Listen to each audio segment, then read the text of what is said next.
My name is Varun, and in today's video, we will look into how to embed your routing form on your website to help your visitors submit a form without leaving the web page.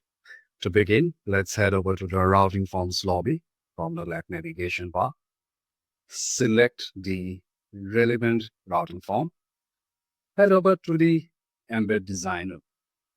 Here, you can choose your color pattern to match that of your web page. And once ready, click here on Get the Code. Copy and close.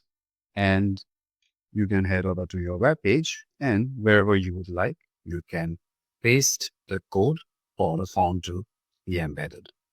And that's pretty much it. Your routing form is now embedded on your web page.